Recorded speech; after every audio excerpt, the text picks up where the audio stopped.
Bonjour à tous, je vais vous présenter dans cette vidéo la méthode qui consiste à déterminer la moyenne d'une série statistique.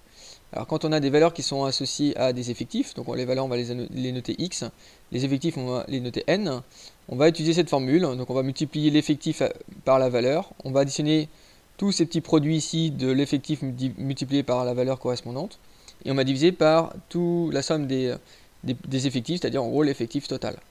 Alors avec deux exemples que j'ai pris. Donc le premier exemple, voici les notes d'un élève, des élèves d'une classe de seconde lors d'un devoir. Donc en gros ici, quand je regarde ma première ligne, j'ai les notes des élèves. En dessous, j'ai les effectifs, c'est-à-dire j'ai le nombre d'élèves pour chacune des notes. Donc par exemple ici, j'ai un élève qui a eu 5 sur 20.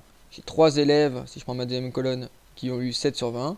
5 élèves qui ont eu 8 sur 20 et ainsi de suite. Jusqu'à 2 élèves qui ont 18 sur 20. Donc on va calculer la moyenne de ces notes, d'accord, de cette classe. Donc en gros, on va utiliser la formule. Donc on va mettre 1 fois 5. J'ai un élève qui a eu 5, plus 3 fois 7. Donc j'ai 3 élèves qui ont eu 7. Et ainsi de suite, jusqu'à 2 élèves qui ont 18, donc 2 fois 18. Et donc ça me donne en gros le numérateur de mon quotient. Il me reste simplement divisé par le nombre d'élèves, c'est-à-dire l'effectif total. Et donc pour avoir le nombre d'élèves, je fais 1 plus 3 plus 5 plus 5 plus 8 plus 6 plus 3 plus 2 qui me donne l'effectif total. On a bien après, en utilisant notamment la calculatrice, 363 divisé par 33, c'est-à-dire 11. C'est-à-dire que la moyenne de classe de ce devoir est de 11 sur 20. Maintenant, dans mon exemple 2, on va faire quelque chose d'assez similaire. La différence est que, comme vous constatez ici, j'ai des intervalles. D'accord? Donc on appelle ça des classes en statistique. Donc en fait, ici, mon premier intervalle, c'est 150 sur 60. En fait, j'ai 5 élèves qui ont une taille entre 150 et 160 cm.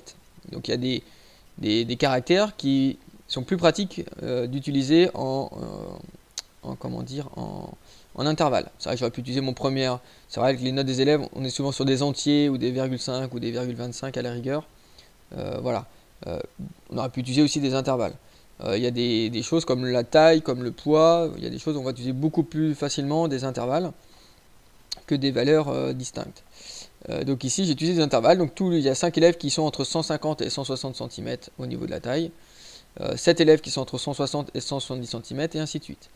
Donc on va utiliser la même formule, sauf qu'en fait on ne peut pas faire de calcul sur des intervalles, donc en fait on va prendre le centre de l'intervalle. Donc en gros ça va être la valeur qui est au milieu entre 150 et 160 que l'on va prendre dans notre calcul. Donc ici j'ai 5 élèves qui sont entre 150 et 160 cm, donc on va prendre 155, peu importe comment sont les crochets, on prend le milieu de la classe, donc c'est le centre de la classe, donc ici 155, donc 5 élèves fois 155, plus 7 fois 165, c'est le centre de la classe ici du deuxième intervalle, plus 2 fois, etc., jusqu'à 2 fois 195, donc c'est pareil, 195, le centre de 190 et de 200. Et on divise par l'effectif total, c'est-à-dire la somme des effectifs, 5 plus 7 plus 12 plus 4 plus 2, qui en gros est l'effectif total des élèves, le nombre total d'élèves. Donc j'ai 30 élèves a priori, 5160 divisé par 30 si je prends ma calculatrice, ce qui me donne 172.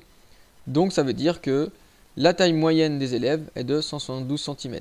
Ce qui paraît plutôt cohérent, puisque quand on regarde les effectifs, il faut toujours vérifier la cohérence du résultat. Ici on voit bien qu'on a une grande majorité, ici on a presque la moitié des élèves qui sont entre 70 et 180. Il y en a 7 quand même qui sont un petit peu en dessous de 70, donc c'est logique qu'on soit aux alentours des 170 cm de moyenne. Merci de m'avoir écouté, à bientôt.